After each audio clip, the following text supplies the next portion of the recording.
So, hi everyone. It's Rahul Agarwal this side. I'm from Designhill.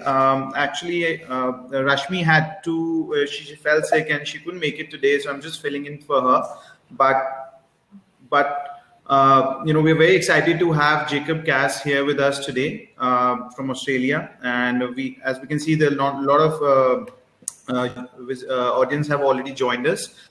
So I'm just going to give a slight introduction about Jacob. He's a TEDx speaker. Has been featured in a number of international publications like Entrepreneur, Forbes, and he's been featured in many books. Many of his notable clients include Nike, Disney, Nintendo. He's recently done a great job for San Francisco, designed the branding. He runs his own creative agency called Just Creative. And he's also a globetrotter. You should check out his blog. It's called Just Globetrotting. And so we're really excited to have Jacob with us today. He'll be sharing some great insights. He has a presentation for us. And so over to you, Jacob.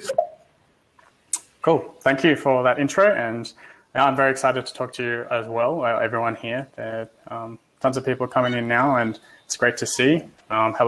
Hello, hi. So today, it is about how to create a thriving brand. So it is tailored towards designers, but it also has principles for other businesses as well. So I want it to be an open flowing conversation. So if there's questions along the way, just put it in the question box or in the chat. But if there are definitely questions, put in the questions section. Otherwise, just leave your comments in the chat. It's not really a formal presentation. It's just some dot points, and we'll have a chat about things that works for me and how other designers or business owners can create their brand, thrive and grow. So I'm just going to open my keynote. You should be seeing my screen and go through some of the presentation. So you already had the, let's go. Okay, cool.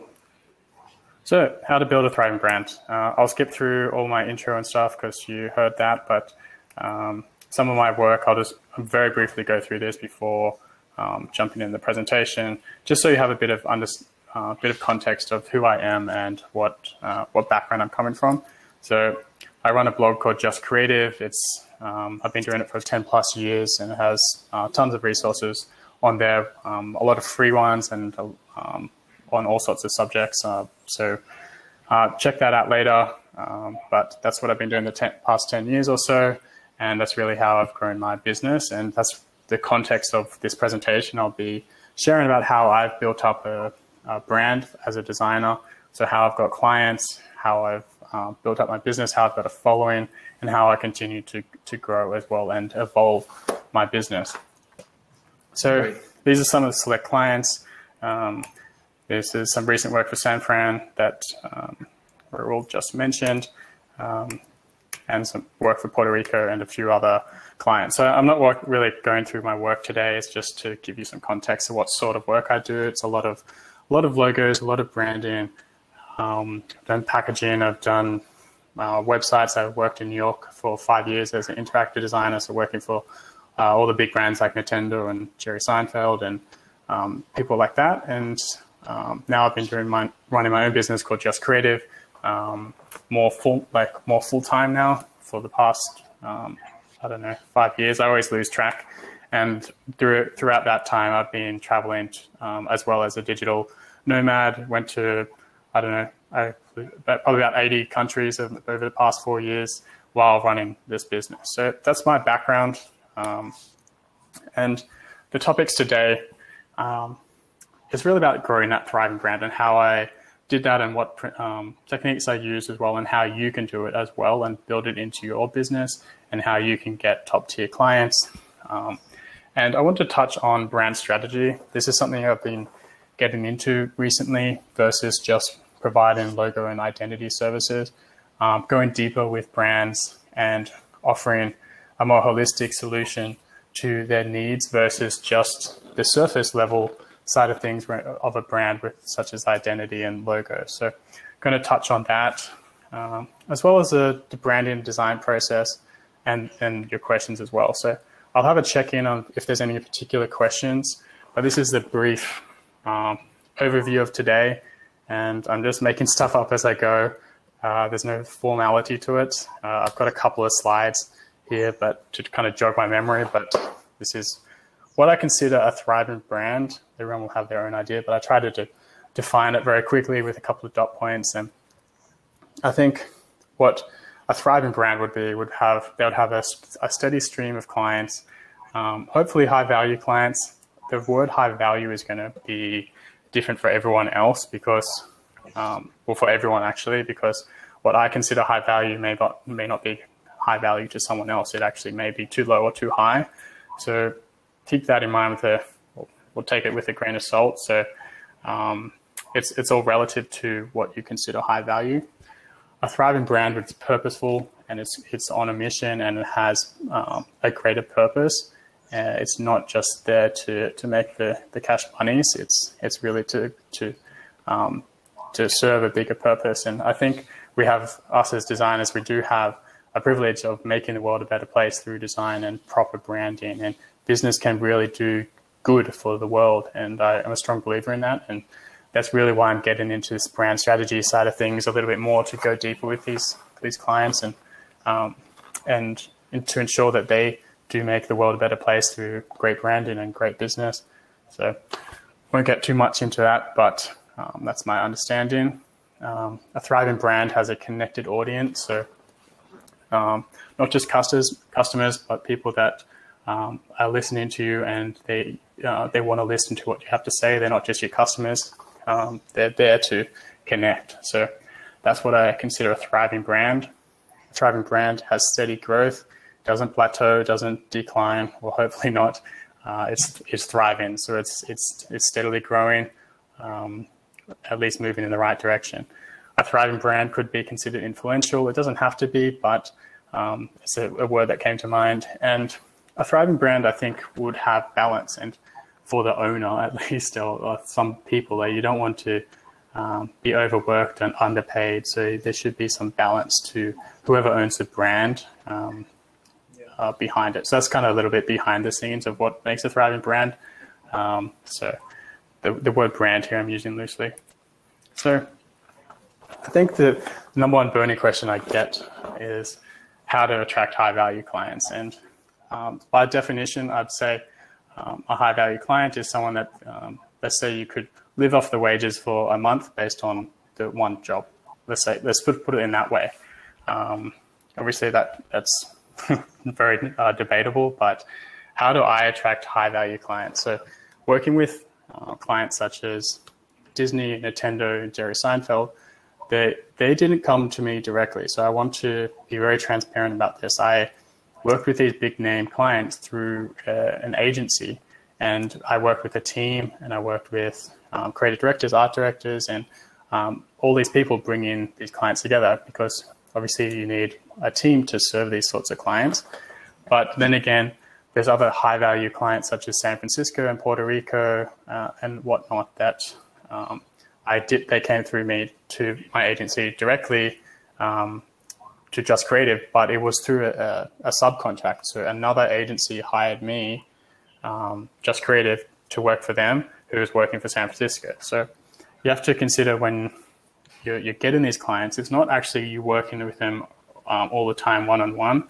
It's through sub-relationships, and that's important to consider. And creating those relationships is really what it comes down to. A lot of it is marketing, but if you look at the root of it, it's about relationship building. And if you can create those relationships and not just be an order taker, that's really what's going to make you up your business and get to the next level.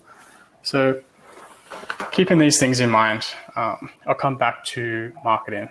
And I've always been about giving them value away for free. Ever since I started my blog, I didn't even know what I was doing at the time, but now this whole world is very apparent now. But back in the day, let's say 10 plus years ago, I was just sharing my resources on my blog. I was getting comments and traffic just because I was sharing my learnings through university at the time. And through that process, I was getting traffic to my site. I was getting clients because of the value I was sharing. I was actually educating people on what I do. And through that, it positions me as an expert.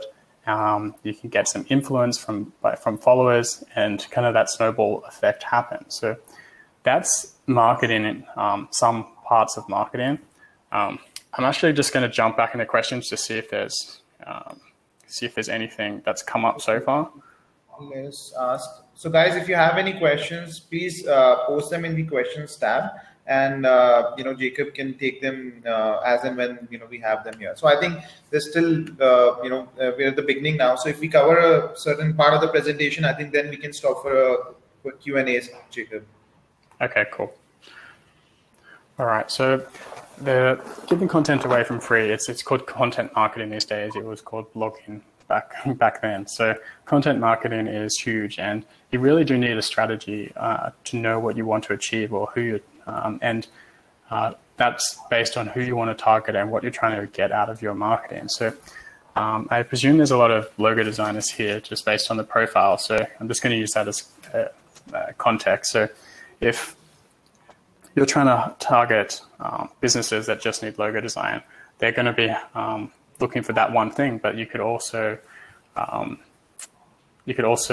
upsell them on that as well, so that they could sell them an identity or a website or whatever it may be. And I've kind of lost my train of thought of where I was going with that, but whatever it is, or wherever they or however they come to you, it is about relationship building. So they may come to you with a logo, they want a logo design, but you should ask them why. Why do you need a logo design? What's the purpose? What are you trying to achieve with the logo design? And you'll soon realize they need more than a logo. They're trying to build their business. They're trying to they're trying to make sales. They're trying to get brand awareness. They're pretty much trying to do what we're trying to do, but for their business. So they need more than just a logo. And that's really, if you keep that in the back of your mind, you'll have a different perspective on how you're treating your business rather than just selling logos. So that's one thing to consider in that context. I'm going to talk a little bit about marketing. So I'll show it with context of my website. So this is just how I do it. It's not perfect, but it's a way to share. And so the website I just recently updated, and I just recently read Story Brand by Donald Miller, which is an excellent book. If you haven't read it, I'd definitely recommend it.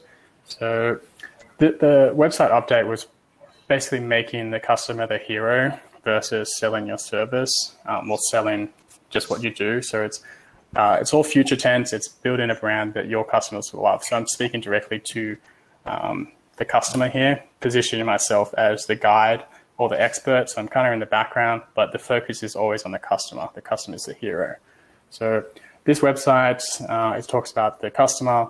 There's some benefits of what I'll do for them, growing their brand.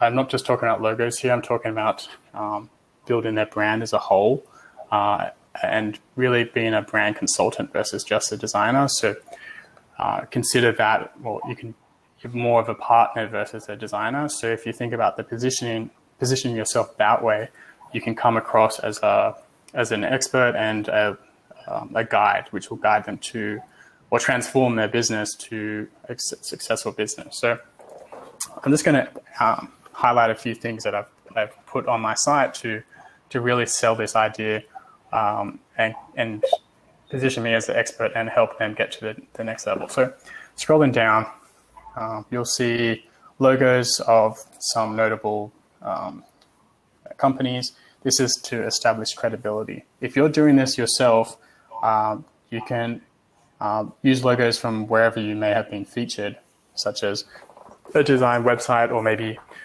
if you haven't been featured yet, you could feature clients that you've worked on.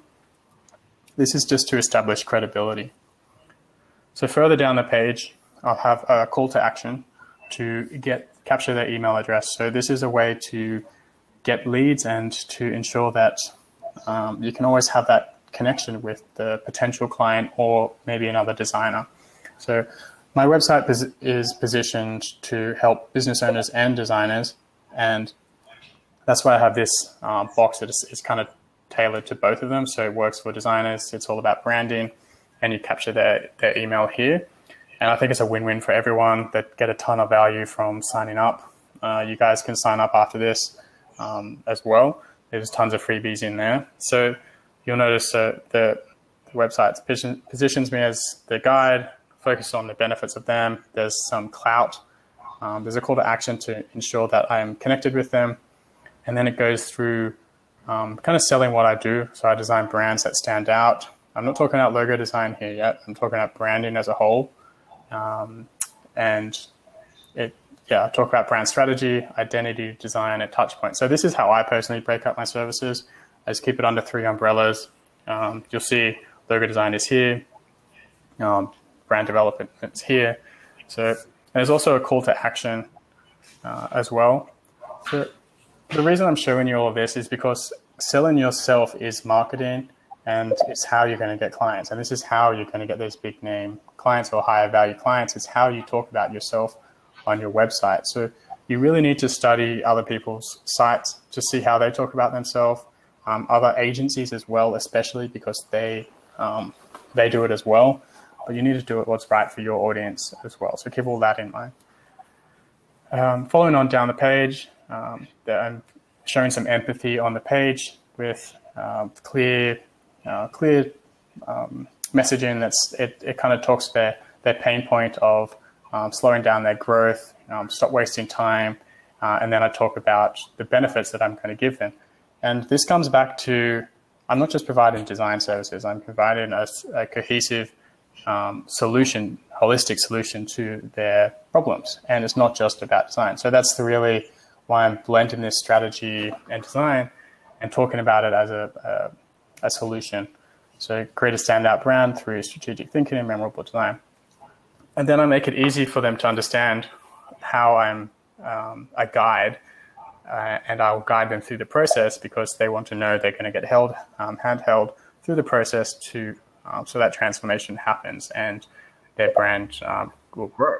So I have a call to action to book a call. I used to use a questionnaire. I've recently changed to a call because I am now not traveling. I have more time to talk to clients, and you can build that relationship as I mentioned earlier.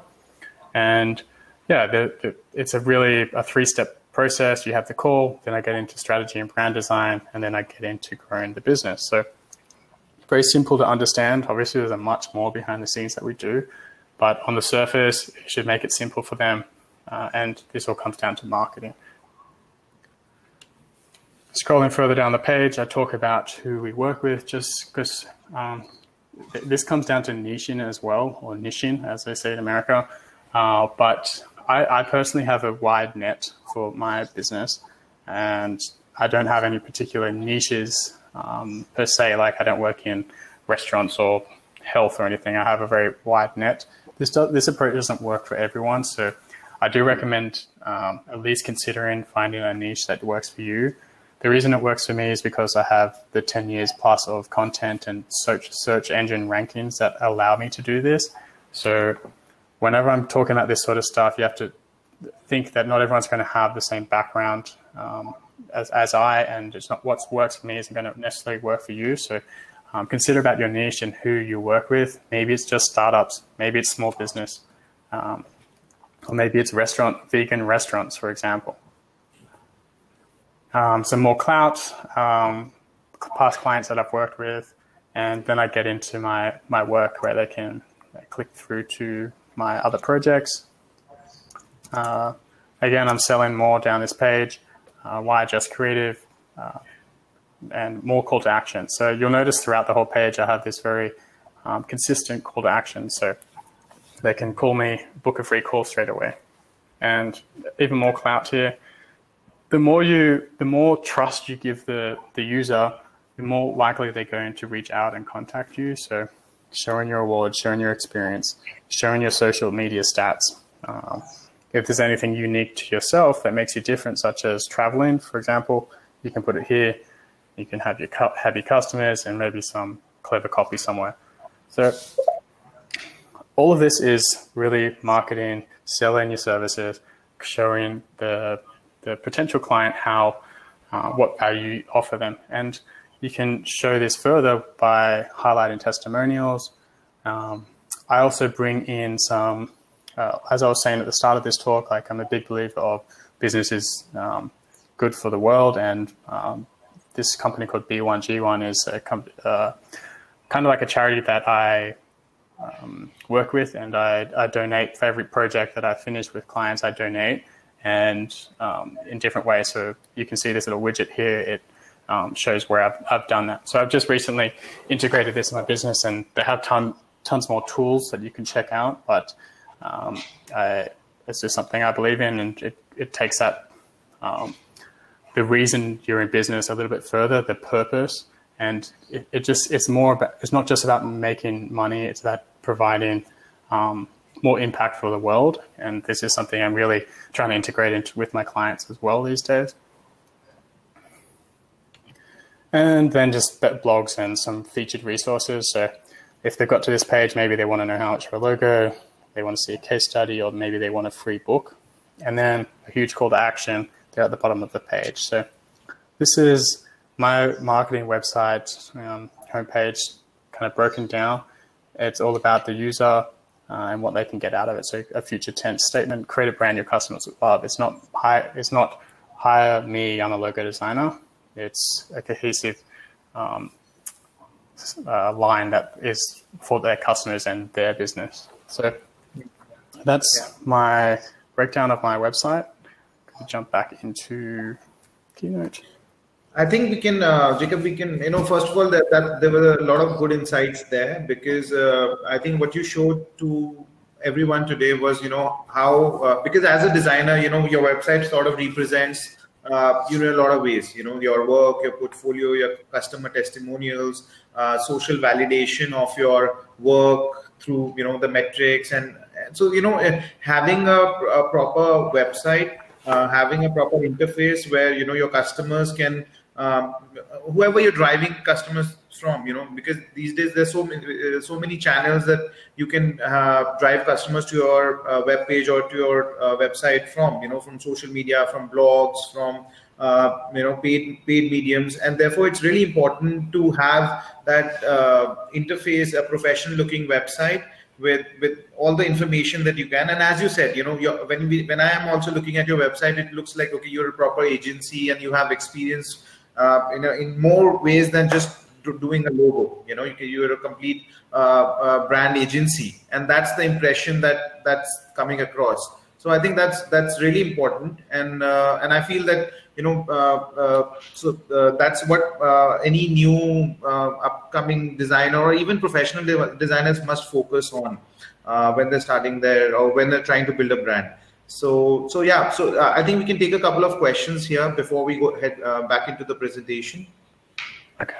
All right. Any question that you're interested in?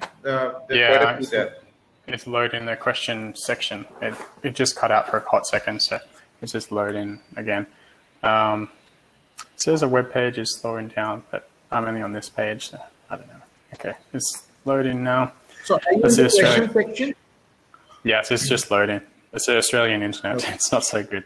Okay, so I've got a couple here. So upvoted number 3. What are your thoughts on focusing branding market? Branding, start live answer. Okay. What are your thoughts on focusing branding, marketing to startups and small, medium enterprises? Do you think it's give them an excellent job for lesser cost in support of their vision? Or do you think it's a good niche to place yourself as an upcoming brand strategist? There's no right or wrong answer to that, because your niche, you could be right or wrong for anyone, and who you target, like, I don't know your expertise, so it's hard to say where to focus, but wherever you do decide to focus, you really need to get to know the customer and the audience and how they think, where they hang out, and really get to know them. So to bring that into, give that some context, let's say you want to do branding for restaurants and it's for vegan restaurants. Where do vegans hang out? Like, what boards do they hang out on? Where, like, what groups on Facebook? where can you go find these guys? They're probably on a Facebook group somewhere talking about how bad meat is or something like that. So you can go there and see what they're after and target to them that way. Yeah, maybe it's not like a startup per se, but it could be a cafe or a restaurant, if you will. So that's that one context, one answer to one context. So I'll go to the next one. So do you start like that? So. Yeah. Do you think in order to succeed as a designer, it's important to build good relationships with agency people? So you have to have work ethics and a good job. So there's different ways. You'd have to be quite, I'd probably say at least an intermediate level designer to be able to work with agencies, because they do require top tier work because they're working with that sort of caliber of clients, and obviously they have bigger budgets and they need to have talented designers. So you can be successful without working with agencies for sure. So don't get too hung up on that. That will come later down in your career. And yeah, you can reach out to these agencies, show them your work, and create relationships based on the agency of the people. So getting your foot in your door that way is a definitely good way to approach it. Okay. I think there is another question from Anna, which is quite relevant. She says that, what's happened when you're starting new and you have no material, in the sense that you don't have customer testimonials or you don't have any resources that you created.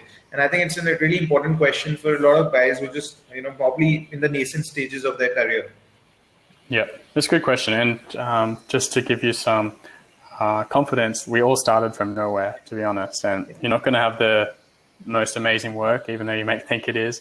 In 5 years' time, you'll look back on it and laugh, believe me. I do that even like a year or two later. So in terms of starting out, you'll create a body of work. And if you're at design school, you do it in school.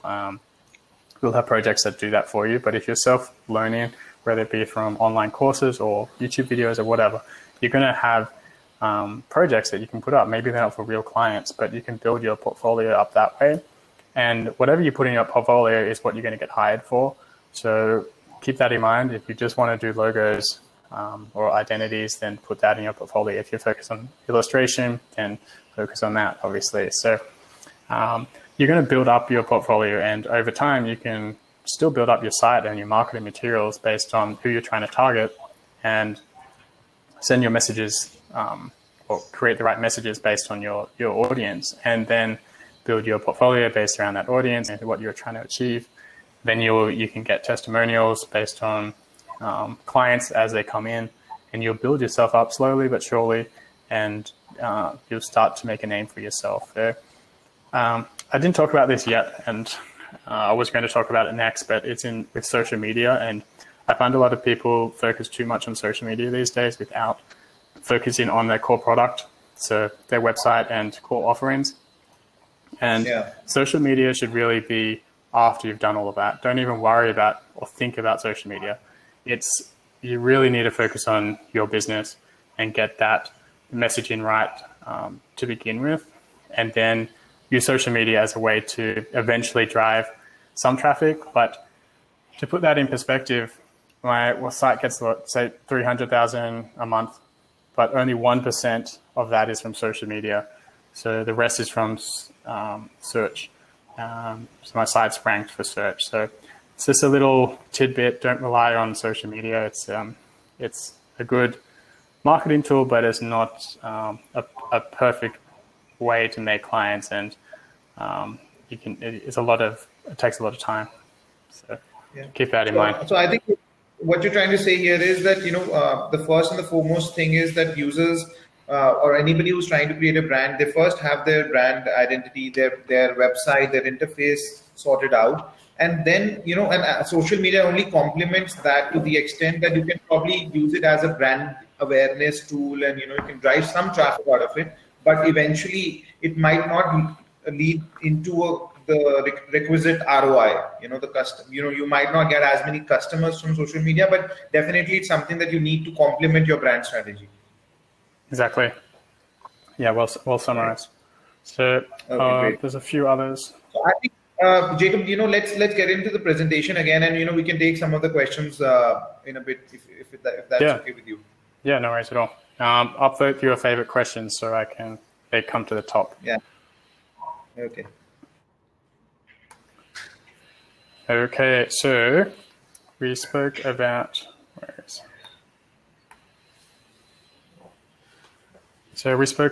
relationship building, inbound and outbound marketing. So I was kind of just touching on it then in terms of inbound and outbound. So what that means is inbound is the clients come to me and they find me, they're searching for me. So for example, logo designer, Sydney, for example, and my name comes up.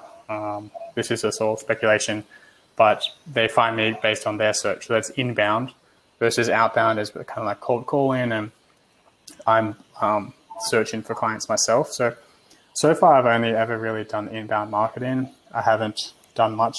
I have never paid for advertising, but I'm starting to learn from a few others, from actually a guy called Mash. He's teaching me about outbound marketing more now. So I'm not an expert in that area. I don't try to be, but what has worked for me over the past decade has been inbound marketing based on content marketing. So blog articles, resources, social media, and all that sort of stuff. That's how I attract clients, and that is what inbound marketing is. It's a big subject, but you can have a look through my site to see what kind of content I put out there to attract clients, and some is tailored towards designers, some is for clients. But if I was starting out from the beginning, I'd probably to focus more on client content, so and be smarter about that sort of thing. But you can always say these things when you're in this position now. But putting that content for clients. So for an example, if they came to your website and you had a free ebook, it's like top 5 branding mistakes all small businesses make. They're like, oh, I have to get this PDF, enter your email, and then enter their email, and then you have their email address. The email you send them, the welcome email, could have information about your services and obviously the lead magnet you just used. And you start to build a relationship, and you can have something called an email drip campaign, which is basically a series of emails that come over a period of time into an inbox, and that's called nurturing. So that way you are top of mind for your services for that person, and the aim is for them to eventually, when they do need your services, to hire you. So you can see how I do it, how I do this sort of email nurturing on my site. When you sign up for the briefcase, you'll get a series of 6 different emails, providing free resources with a tiny call to action if they ever do need my branding services to contact me. So that's just one way that I use that mechanism. So if you do want to learn about that sort of stuff, check out services such as MailChimp, or I use Aweber. There's tons more out there. But yeah, that's another topic in itself. There's a lot of information. There's a lot of information I've given you here, and it's going to be overwhelming. But at least you don't know until you know. So now you know about the different strategies you have. You can focus on one and see what's right for you. So I've already spoke about your website marketing material, not using social at the beginning, using content marketing. Talked about email nurturing, or email drip campaigns and email nurturing. And I've talked about relationship building and coming across as an expert and not just an order taker about doing just a logo, but position yourself as an expert and being a partner with them. And once you've got the client and they want to quote, then you come into pricing and proposal. So this is another way to grow your business. And this is another topic in itself. So I'm giving a lot of high-level overviews here. Pricing is a difficult topic.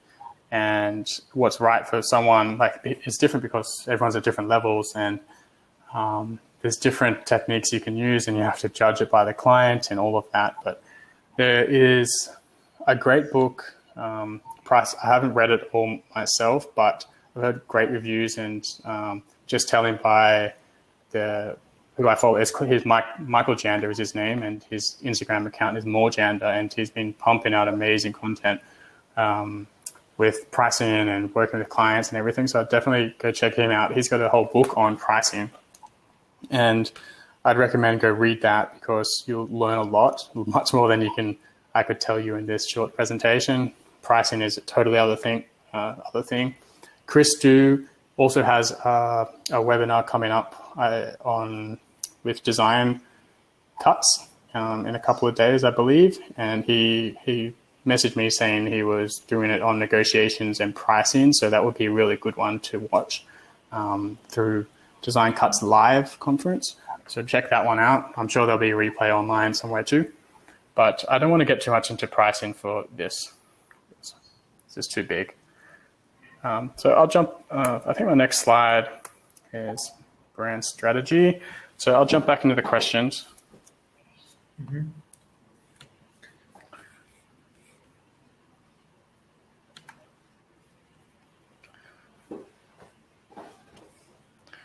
Okay, so I'll go with the top up vote. All right, as an experienced brand specialist, what are your best 3 professional skills you love most and are always happy doing? Sometimes so much can be overwhelming, so I'd like to know how you focus on these, please. So naturally, I've always been attracted to educating people, and I learn by educating and what I learned at the time. So I've already spoke about some things that I'm learning at the moment, like such as brand strategy. I just shared my journey with people, and I've been doing branding for over 10 years, but there's still so much I'm learning, and you grow as a designer by following different people and learning from other places and just growing always learning. So in terms of my professional skills I love, I think at the pure essence of it is design, and everything comes back to design, really. So I've always had a passion for logo design and branding and helping or building identities. So I love typography, I love design as a whole, and I love logo design. So I think those 3 are there, and teaching by educating. So those I'm always pretty happy to do, and I just find myself doing them without even thinking about it. I get into a flow, and that's just me. I could go work all day and not even realize it. So that's it. Okay.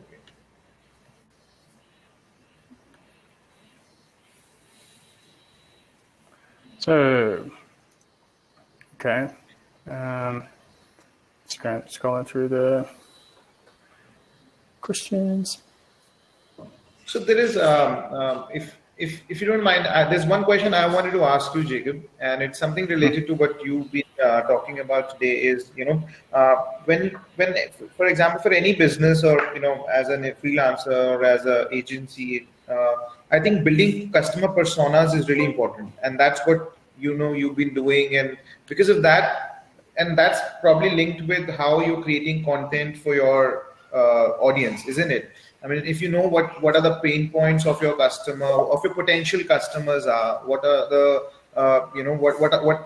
what exactly they're looking for, and if it may not be exactly related to your space, like for example logo designing or branding, but if they are looking for a solution in their life or in their business, and if you provide valuable content for them, I think that's a pretty great way to attract customers, isn't it? So if you can so how do people how audience, or how can users think of or create personas?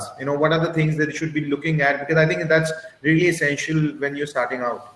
Yeah, so personas, if people aren't aware, is really defining who your audience is based on a persona or a character. So it's a fictional, let's say Bob, and he has all these attributes such as his demographic and his, you can go real deep with personas, but it could be where they hang out, it could be their age and economic status and all those sorts of things. And you really define who your character is, and that way you can better target them with your messaging and your positioning, and it's really the essence of how you position your business. So creating personas is important when you're doing branding, and you don't have to go as deep as some people do, but it does help. But at least having an idea of who your target audience is crucial, because otherwise you're just shooting in the wind or shooting in the dark, if you kind of join two things there. And yeah, just look up customer personas. There's tons of resources out there, and it'll really help you understand the thinking behind it. I think HubSpot actually has a cool tool I just came across recently, because I use their email signature service, and they also followed up with an email about customer personas just last week. So you could check that out. Yeah, HubSpot. Yeah. By the way, we also have an email signature service. From HubSpot? No. We have our own Designhill. So we created one for our customers. Again, so that was something that we did to provide value to our customers. So we created an email signature tool completely free, because there were a lot of professionals that they were our target audience. So we created an email signature tool for them, and so it's completely use. And yeah, so again, for us, then it works to get leads, and then again the nurturing process. So yeah, everything that you said completely makes sense, and that's how it is. You have to provide value, and you can't just do cold selling or hard selling all the time. You have to provide valuable content to your target audience, and eventually hope that they'll remember you when they need your services. Yeah, exactly. So that's just another idea there. Creating a tool or a widget or whatever instead of like a PDF that's more interactive. So yeah. All right, I'll jump back into, see if there's one more question, and I can jump back into Inception. Okay. So I answered that one. Okay, have you started anything?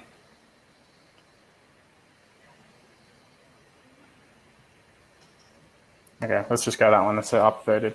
Have you studied for anything from what you're doing those days, or is this a self-taught process? What was your starting point? So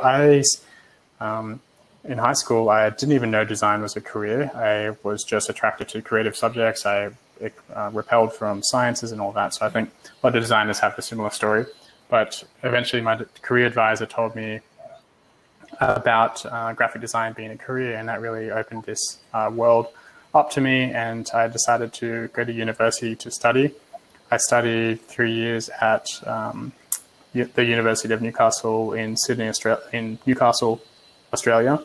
And then after that, I moved to New York, and I learned everything else on the job in New York. Worked for a number of different agencies, and one agency for about 4 or 5 years. And that's where I learned a lot, much more than you learn in design school. Just being on the job, you learn. And like for anyone that is coming out of design school or is self-teaching, to get some experience in an agency first, because you'll learn so much more from people smarter than you around you.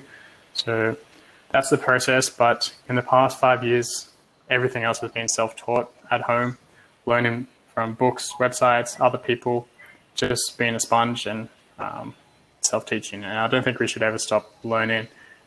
We always can learn something new, and you always keep practicing. So that's my answer.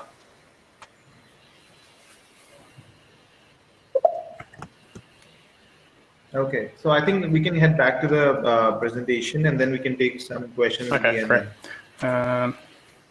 So I can't even remember what. How long do we have on here? I'm not keeping track.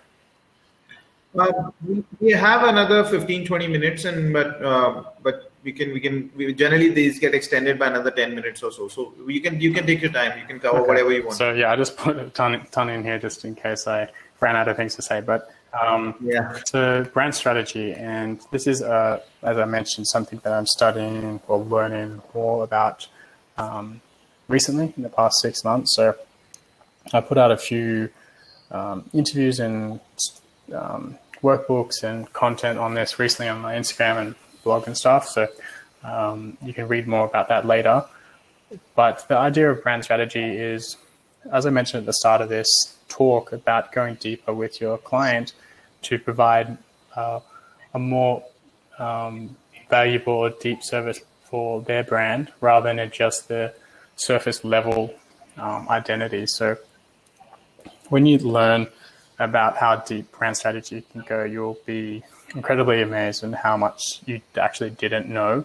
And I'm saying this from experience because I've been doing this for 10 plus years, but there's still rabbit holes to go down to learn about. So brand archetypes and different customer personas and mission statements and vision statements and that sort of stuff that you've probably been a little bit aware of, but the processes and workshops and know how to actually figure this sort of stuff out can be quite time consuming, and it can go quite deep. And the more you know, the more you know.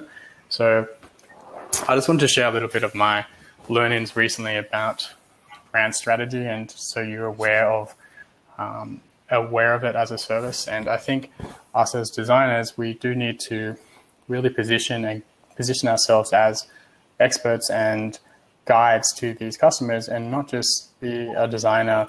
We need to be a partner with our customers and really partner with them to grow their business, not just provide a design service. So that's really where I am focusing my efforts, because to be honest, the design industry is going to be very pressured with all these new design tools coming out that make design accessible for the masses. And what we did, say 2-3 years ago, the value has decreased because people can get it free or very cheap on services such as Canva, for example, and they're not going to pay a designer to do their flyer or stationery when they could go and just use a template and plug in their logo. So how we're going to really pivot and stand out in the market is to go work deeper with clients and to show value of how you can actually grow their business, not just provide a logo and stationery. It's going deep with them and finding out who their audience is, coming up with the right brand strategy that positions them correctly in the market, and has the right visuals after the fact, that after you've figured all of this out, then move into the visuals and other collateral. So it's kind of taking a step back, going further back before just jumping into design. And like I said, being a partner. So I think if you don't evolve, you're going to struggle as a designer if you're just doing design as a very core service. I think our core services need to be positioned more around partnerships. So that's my forecast, and take it or leave it, but that's where I'm thinking. So the branding process. Everyone is going to have a different process, but just an insight of how I create brands for customers is I'm now going through that brand strategy process. I've only done one or two really deep ones, which as I said, I'm still learning these deeper strategy workshops and discovery sessions, and I'm enjoying that. And I think now that I have these more concrete documents to work on, it allows me to better design more on more on target to the brief, and it really helps the business grow and actually thrive. So coming back to the topic of the talk, it is about making them thrive, and the process of doing that is the strategy. And then the standard stuff that we all done with logos and identity before is getting a list of from a questionnaire. I used to do this, have a questionnaire and get them to fill it out, and there's my brief. But we're not going real deep that way. We're just getting answers from them and being an order taker that way. So that's where I'm at in terms of the process. I get a questionnaire, or I did have a questionnaire, and then I got a proposal, and then I got a deposit, then I did research, did concept in, then I went into and sketch in, then I went into the computer, did the designs, and then sent them to client, then got revisions or feedback, did revisions, and repeated that process until completed project was done. Then I sent them the final, or they sent me the final deposit. Then I sent them all the files, and the project's done and dusted. And then I'm there for support after the fact. So that's it in a nutshell. I don't know how much more I'll go into that, but that's it. I think we'll all have our own process. What was I going? I think these are just a few differences. I'm kind of preaching to the choir here, so I won't really talk about more of this. This was just if I ran out of time. So I'll jump into Q&A. I'll come back to...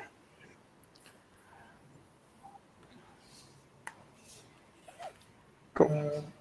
So, Jacob, I think one of the questions with regarding to your branding process, something that I think a lot of the people would be interested in is because you know obviously every process has many steps. You know, a client fills in a brief.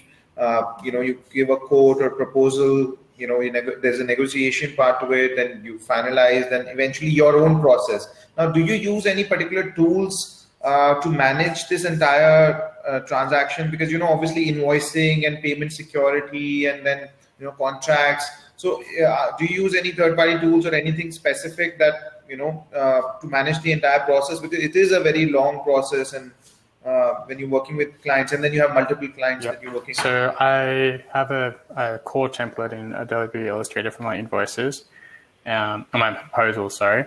So let's back up. Before the proposal is sent, they've sent me an email, or they've booked in with a discovery call with me. I've already had a chat with them on the phone to talk about my services. And I didn't used to do this. I used to have the questionnaire. I just sent them a proposal, but I didn't really build that relationship. So I'm learning now that that was a big mistake, and I should have been really building relationships. And I was kind of selfish in that way, because I was traveling, and I was like, I don't want people booking things in when I'm traveling. I wasn't so focused on the business because I was traveling. I wasn't doing business the whole time. But now that I'm focused on building the business, I'm building better relationships with clients. And so I have that discovery call. I figure out their needs, and then I can upsell, well, not upsell, but or sell my services and show or build that trust based on what I can actually do for their business, based on my background in marketing, logos, identity, and bringing that all together to help them build their business, not just provide an identity. So after I've had that conversation, really sold myself and how I can help them, I'll have a chat about their budget and set expectations. So there's no well, it's not always that I talk about budget, but because I have to crunch numbers sometimes. But sometimes I'll either talk about budget on the phone, otherwise I'll come back and then send them a proposal.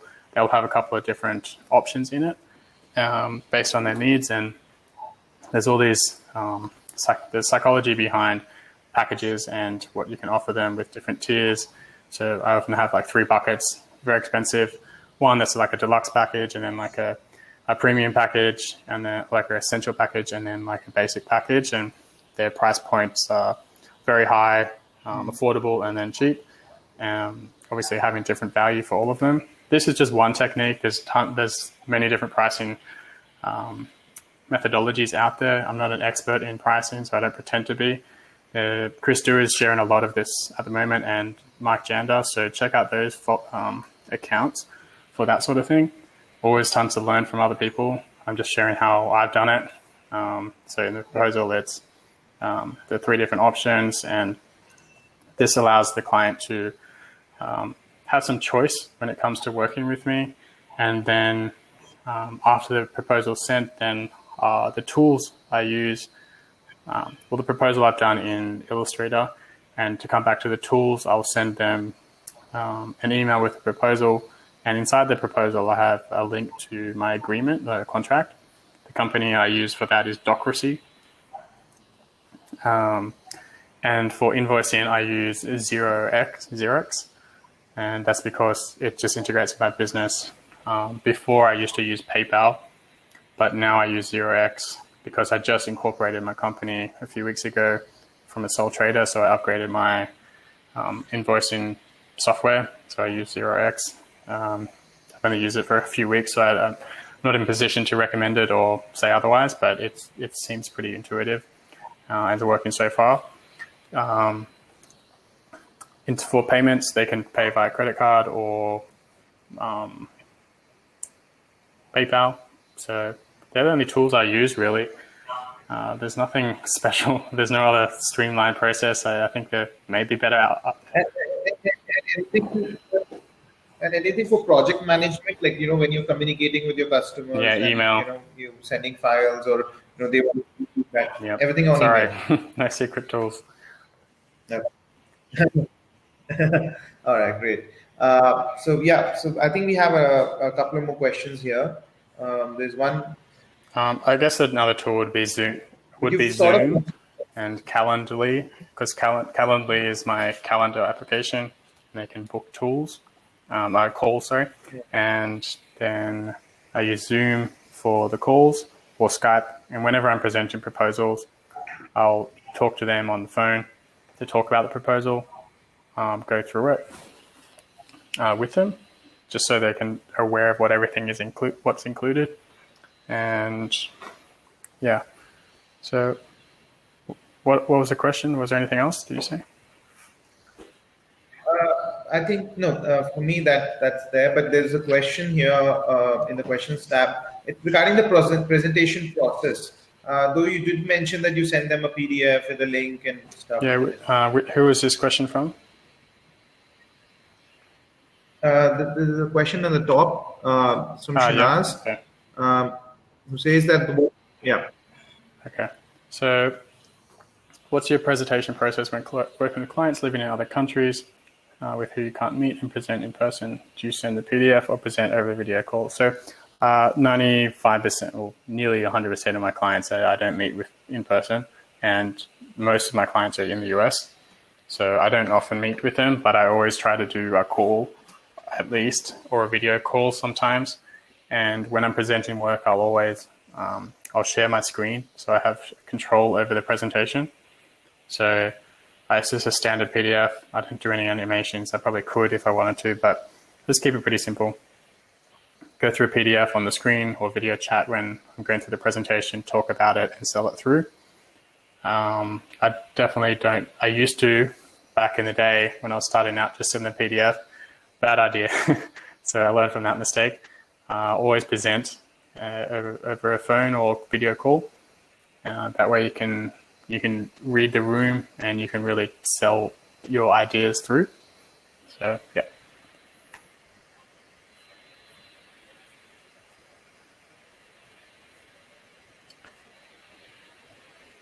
Okay, I've answered these.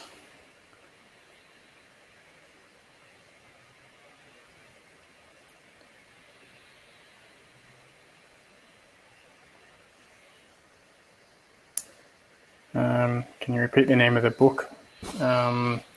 Mike Janda is the author, so you can look up him, Lizeth. And Chris Do, I always say his name wrong. Scott, how would you suggest a new design works out their hourly and day rates? I'd recommend checking out that book. Pricing is too big to chat about on this.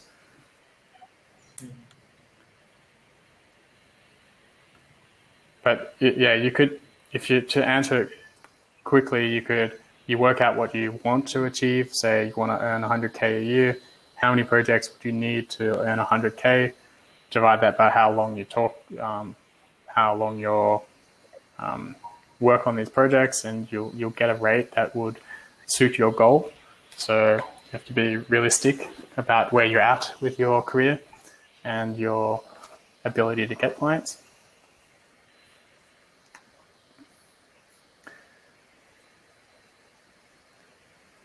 I'm just looking at the chat now.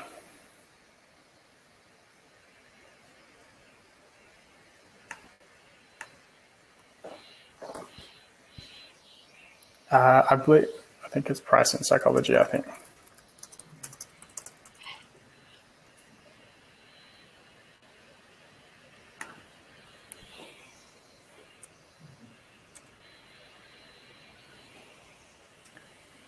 All right.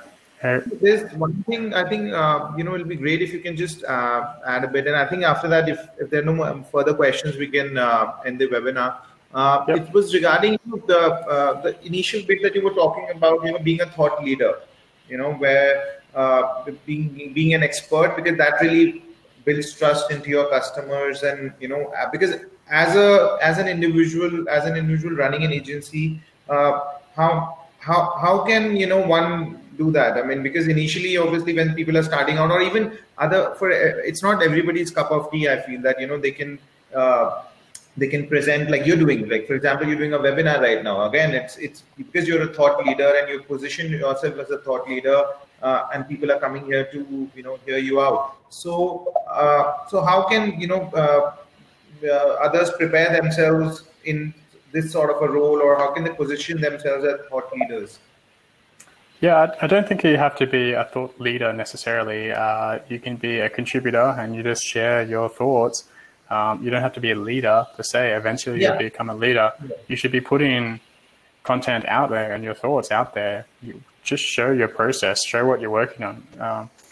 There's always going to be someone a step ahead of you, and there's always going to be someone a step behind you. So people, when you're learning or when you have mentors, you want someone that is above you, someone that's equal with you, a peer, and someone that you can teach as well. So it's just how the learning journey works, and just put yourself out there and share. Like, I'm very transparent with where I'm at with learning things such as the brand strategy, and I think that has been I just naturally do that, and I like sharing it, and I think that goes a long way in building trust and building relationships and just sharing the journey. And I guess that would be my biggest tip, is just to put yourself out there and don't be shy. I don't like doing videos or webcams or things like that, but I'm like just getting myself out there and getting into more video these days. Like, it's taken 10 years for me to do that, but it's possible.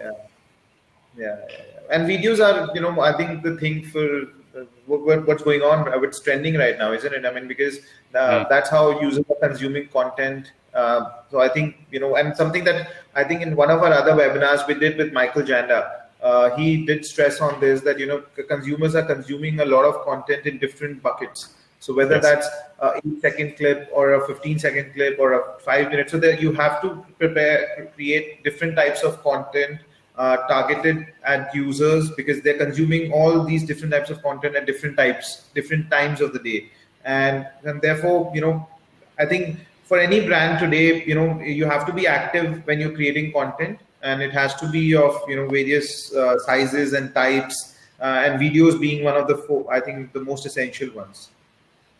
Yep. And I personally need to get more into video and share more video. So that's my challenge next.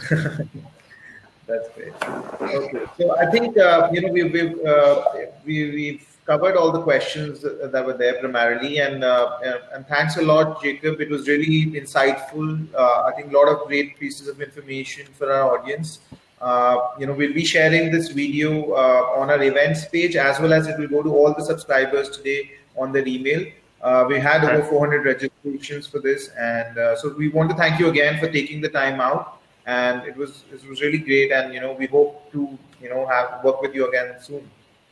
Awesome. Yeah, thank you for having me, and I look forward to seeing the other people's chats as well. So thank you for organizing it all. All right, thank you. Take care. Okay, everybody, thank you so much for this. Bye.